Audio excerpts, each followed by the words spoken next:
Hello, I am Sam. And I'm Ian. And we welcome you to a brand new show, which we have called Let's Get Digital Physical. The show where we solve the problem of what to watch this weekend. If you are chronically wed to the telly, then this probably isn't for you.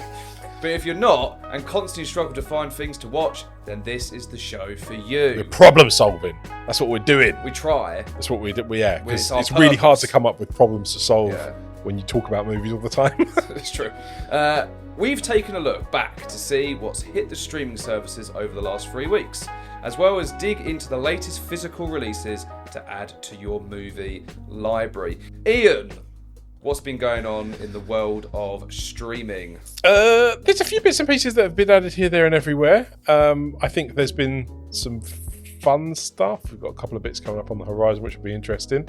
But should we start off? I think probably the best format to use for this is we'll take you through a couple of our recommendations for each of the streaming services in the last 3-ish weeks of stuff that's been added. And then we've also got a couple of things in here as well sprinkled in of movies that are either on the horizon or are coming up very soon. So Sure. yeah, cool. Right, should we start off with iPlayer? Yes. iPlayer? For all you naughty TV licenseless people out there, this is not for Let's you. start the other way round. It's like to watch BBC, you have to have the TV license. No, I'm saying they're missing out. Oh yes, oh yeah, those people that don't have it. Yeah, keep up. Oh, I see. I'm an old man that clearly hasn't had a lot of sleep today. Ian, Past Lives. Past What is Lives, this? Celine Song, a very, very good movie. I actually caught up with this for the first time a few weeks ago. Needless to say, it's an emotional roller coaster of a movie that left me absolutely crippled. But for some reason, I just find that so endearing. I have to tell everyone about it. It came out in 2023, and basically, it's about two childhood sweethearts, essentially, that through the course of their lives, because they're kids, they move to different countries, and then it's about them coming back together later in life. Obviously, their lives have moved on. It's taken shape in a way that they don't quite expect. But it is just a really, really beautiful little movie that does amazing things. It it plays with you emotionally. Like I was watching it through, and I thought to myself, "Yeah, this is good. It's good fun."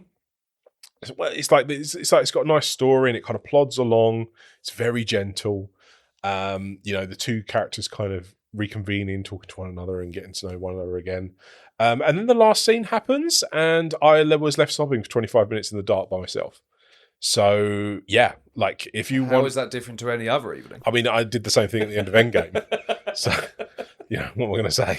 But no, Past Lives is absolutely my recommendation. I think for BBC iPlayer. Okay, and we've also got Red Eye on the list, which is the Cillian Murphy film. It is, which has one of yes. the worst endings ever to completely flatline all sense of dread leading up to the finale. Yes, but there is a Wes Cravenness about this movie, which just makes it so delightfully fun. Wes Craven is a really interesting horror filmmaker. Was an interesting horror filmmaker. He was more interested in what horror does to audiences than he was actually bothered about scaring them. Even though some of his stuff, like Last House on the Left and the Scream franchise and Nightmare on Elm Street, all of these things were kind of born from his psyche, and they're all pretty messed up in their own right.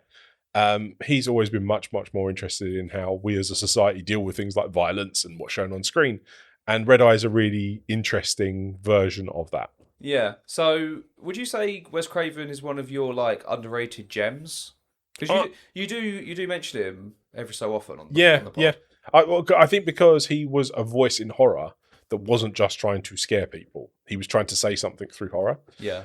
So when you look at how he kind of started, well, he went down a track when he first started making his first movies. He made a horrific horror movie that kind of got everyone talking. That was his first movie. He got typecast, tried to come away from horror movies. The movie making machines just didn't allow him to do that, so he decided to completely lean into horror. I've recently rewatched his stuff, so we've got such a ranker coming up in probably a month or so's time, where we talk about one of the Scream movies. That went me down a rabbit hole a little bit more again with Wes Craven, and then we've ended up back here, and I saw Red Eye and thought, yeah, I've got to watch it. Fair. Got to recommend it. Yeah. And what's your opinion on the iPlayer? I like the iPlayer. I think Yeah. the iPlayer is it's a rare thing in streaming services in that the BBC iPlayer seems to be a curated set of movies. Everything on there seems to be specifically selected for either something that's going on, a movie coming out. Like at the moment, we've got Spider-Man coming out on Friday. All the Spider-Man movies are on there. Yeah. So, but it's hugely, because they don't have obviously the big budgets, or they don't just allow everything on it. It's a curated list of films. So more often than not, you can go onto the iPlayer and you can find a movie that's good. Yeah. And there's no adverts. And there's no adverts. And if they stick to their guns, there'll never be a BBC iPlayer Plus. Good. Well, there is BritBox. Yeah. Right, we are now on to the Prime, but not Optimus Prime. Yeah. Amazon Prime. Talking about Amazon Prime and letting on absolutely everything, there's about 400 films that get added to Amazon Prime every single day. So that is not a curated list of movies. Yes, we've got 4 on here. Any recommendations from yourself? Project Hail Mary. Nice. That came out this year. It is probably the science fiction movie of the year, Okay. I would say. Very acclaimed book. It's only a few years old, the book, but it's one of those films where there was a lot of anticipation, and I think it ticked every box, kind of worked perfectly on screen.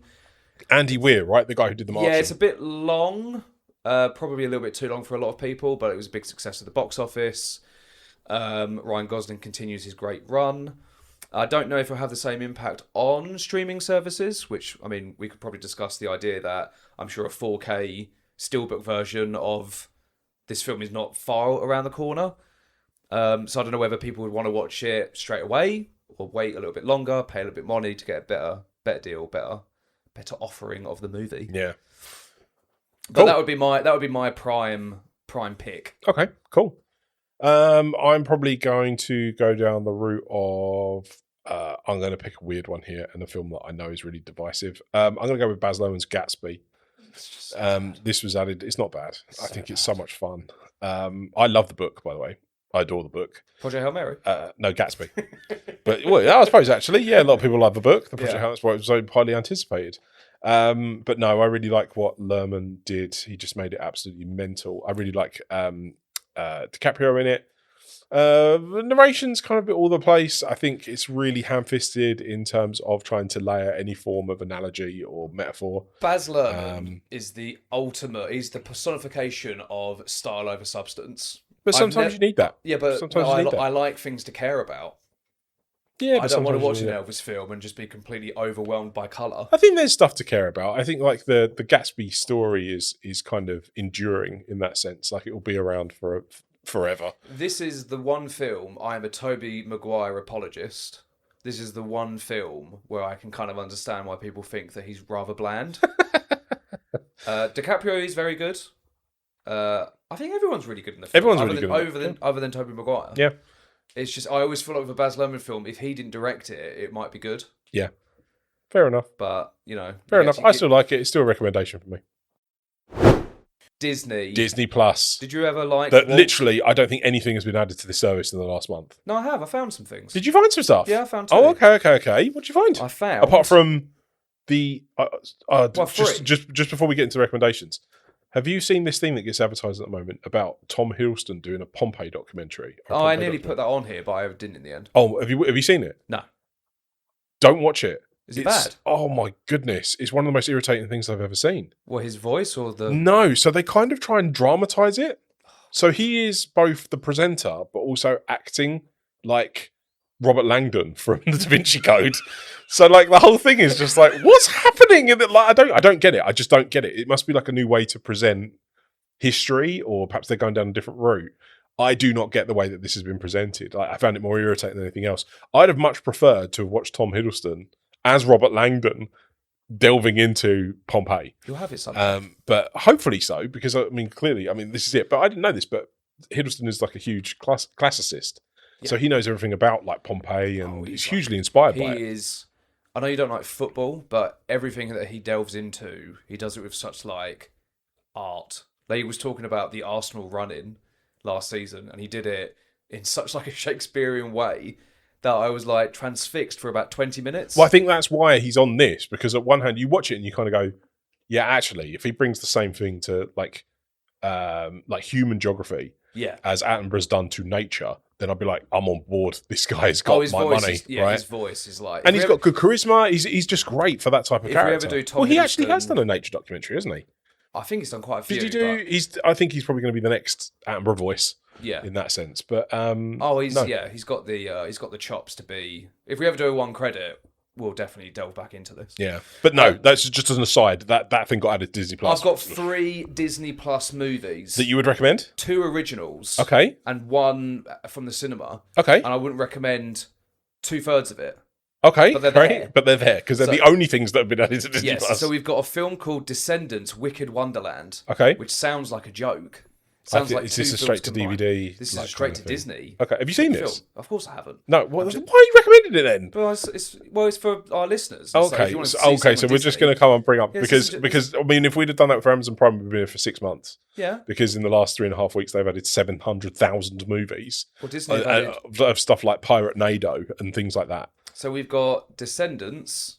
Hang on, I've forgotten the title already. I think it's a musical. Descendants, yes, Wicked Wonderland, which again sounds like a YouTube AI film, and They Fight, starring Andre Holland and directed by Sheldon Candice. So have we got any movies that we would recommend off of Disney Plus right now? No. Well, I've got it's a Hulu exclusive. Okay. How is it Hulu exclusive? It's clearly Disney Plus. It's based on the Descendants franchise. No, I'm talking about They Fight. Oh my goodness. Can we just mention David Bowie Prada 2 though? Yeah, then should we go for the House of N? House of N? Netflix. I was going to say Flixnet. Flixnet. Okay, yeah. Okay. I've got a few films here that are good, but we'll stick to. There's 2. Yeah. No. Well, I've put 4 down on the list, but we've got to pick 2 just for the purposes of this episode because we're just kind of spitballing. Well, this is the Timothy Shah go, isn't it?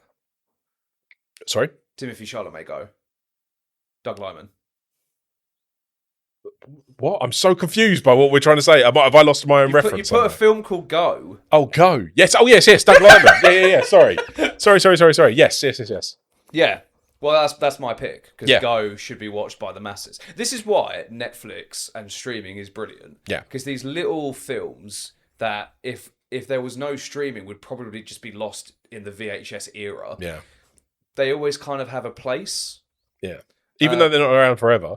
Because that's the downside is that like it provides and this is why I think there's elements of like streaming services can be really good because you can watch films that you've not seen for years and years and years when they get added onto the service and then that's it. But sometimes it's also just as lost on streaming services as anywhere else. That's why we're providing this public service. But yeah, no, go. Go. Go. Well, it's our boy Doug Liman. It is. In the notorious like Doug Liman. Third film that, again, no one knows who this man is. No one knows. It is basically a Tesco valued Pulp Fiction in all the best ways possible. Introduced a lot of actors onto the scene. Well, I say introduced. We'll discuss soon about Timothy Chalamet on another podcast. But he was fairly new to the game. Huh? Oliphant. What did I say? Chalamet. Yeah. Timothy Chalamet probably wasn't even born by the time when Go came out. I think he was. Anyway. Timothy I've done it again. You did. Timothy. It's actually off the tongue. Yeah. It kind of is the same. Timothy Chalamet. Timothy Oliphant. This is probably one of his probably breakthrough. Would you say this is a breakthrough film for him? Yeah, I think so. This is before Scream 2. But yeah, it's like a non-linear film. It's got a lot of. It's really hard to explain. Like, it's just because every time you try to explain this film, it just sounds like Pulp Fiction. Yeah. Which is like inferior detriment, but the film is actually really good and fun. And yeah, it's a very, very well made Doug Liman film that no one will know that it was Doug Liman. They probably think it's Tarantino. Okay. Or Roger Avery. Yeah. I've got two picks that I'm kind of fighting for at the moment. My heart is saying The Darjeeling Limited because that's a good film, but my actual recommendation for this is Crawl. Yeah, it's a cool little creature feature featuring. Speaking of Tarantino, he says this is the best film of the year it came out, which I believe was 2022. Really? Yeah. Okay, nice. Okay, well then apparently I have something in common with Quentin Tarantino because it is a great movie. You're also a man. Also a man. Yeah. That's fair. You're born in the same century. Yep, that's true. Brown hair. Yeah, I mean that's about it really then, isn't it? That and our love of Crawl. No, came out in 2019. It's a creature feature. It's got basically, I think her name is Kaya Godelario. So she was also in the latest Pirates movie, the Salazar's Revenge one. Yes. And it's basically her versus a crocodile after her city or her town floods after a big storm. Could it be an alligator? Could be an alligator, could be a... Oh, yes, it's a gigantic... According to the IMDb description, it says gigantic alligators swarm around a young woman and her father as floodwaters engulf their home. It's really, really good fun. It's really, really tense. It's short enough. It's an hour and 27 minutes, which basically puts this in the same league as The Shallows, which was the Blake Lively movie. Does it have rewatchability? It has insane rewatchability. It's got Creature Feature all over it. And I really enjoyed it. And I thought, don't need to see that again. Really? Yeah. No, I think you could watch this again. I think if you sat down and just went, I want something to watch, hour and a half, really digestible, done. Yeah. But equally, if you've not seen it, really good watch. I may bring up Crawl again momentarily. Cool. Right, we move on now. Digital to physical? Yeah, we're now going from digital to physical. To physical. Yeah. Okay, fair. Right, Ian, what have you picked up? I haven't picked up anything recently. How many 4K steelbooks do you own? 6 or 7? 6 or 7, yeah. It's my new craze. I feel like picking up prestigious, brilliant older films in 4K steelbook is the way forward. Yeah. And the availability is a lot wider now. You can actually pick stuff up quite well. And you can pick them up on the second-hand market. Absolutely, which I have done. Yeah. At least a couple of them. But I feel like we should spread our love for the 4K steelbook format by doing little recommendations of what is coming out. I'm happy to do that. So we have got... Where are we? I'll do my first one first. So, a very special film has had its 45th anniversary. The Evil Dead. Sam Raimi's debut film, 45 years. Yeah. And he is celebrating the release with his fans with a 4K steelbook, which looks delicious. It doesn't it? Very excited to see how a film that was obviously shot for a very, very low budget look in 4K. Yep. I think this will be probably the most intriguing release. I think it'll be rendering and sound more than anything else. Yes. Yeah. But we also have a classic of the Western genre. In fact, many people's pick for greatest Western of all time, The Searchers. Okay. Starring John Wayne. That is a 70-year-old film, and it is having its 4K steelbook birth. Okay. Should we call it? In July. Is it being upscaled or is it being kind of remastered in any way? I think it's been upscaled completely. Oh wow. So it's very tricky with much older films to like keep the film grain to make it look authentic of the time. So I think along with Evil Dead, it will be the most anticipated 4K releases for this podcast. Okay. But we also have releasing on 4K steelbook or 4K in general, Crawl. Really? We do. So that's why you said we'll come back to it later. Okay. So with Crawl, I mean, it's not a film that I would purchase because I just feel like with a film like Crawl, the film will be about £35. Yeah. For me, it's one and done. Just watch it on Netflix. Yeah. If you've not seen it before and you want the recommendation, it's there to stream. But as a collector's edition. With, I think, a bit more love for the film. Yeah. Would you pick it up? Yeah, I think so. I think I would definitely look into it. I'm much more selective with my 4K, because I still have a Blu-ray and a DVD collection. Yeah. So I've kind of got different... I pick up the DVDs every now and again for films that literally don't have Blu-ray or 4K releases. And like if we're like doing stuff for... like we're catching up on movies for Ranker or something like that, I'll go in and I'll try and see if I can find the DVD. Because you can pick it up for like £1. What was the video game adaptation? Oh, I found Silent Hill. Yeah. That was so Silent cheap. Hill copy in Europe. It's apparently so, because no one bought it. But no, I found it, and now for some reason I own it. And we have the most like kind of out there end of it's the most 2002 end of movie soundtrack for a film that came out in 2006. So along with Crawl, we also have Overlord coming out in 4K. Film that came out about 7 years ago. We spoke about that on Ranker a long time ago, didn't we? Was it Ranker or was it? Yeah, it was Ranker. Yeah, I think we ranked it quite highly. We did. I'd probably recommend our listeners to buy it. It's a film set. It's basically like an alternative timeline to the D-Day landings. Yeah, where the Allies stumble upon the Nazis doing like Nazi zombie experiments in a French village. Yeah, and up until recently, it was really hard to find. We said it wasn't on streaming. Yeah, I think we said it was quite problematic. Yeah, but hasn't aged very well. It is an entertaining film that I think particularly the opening scenes with the D-Day landings would look very, very good on 4K on a 4K format. Yeah. So, I think if you like things like is it Sisu or Sisu? Sisu, yeah. John Wick or any of those like alternative history movies, I think there's something to find here.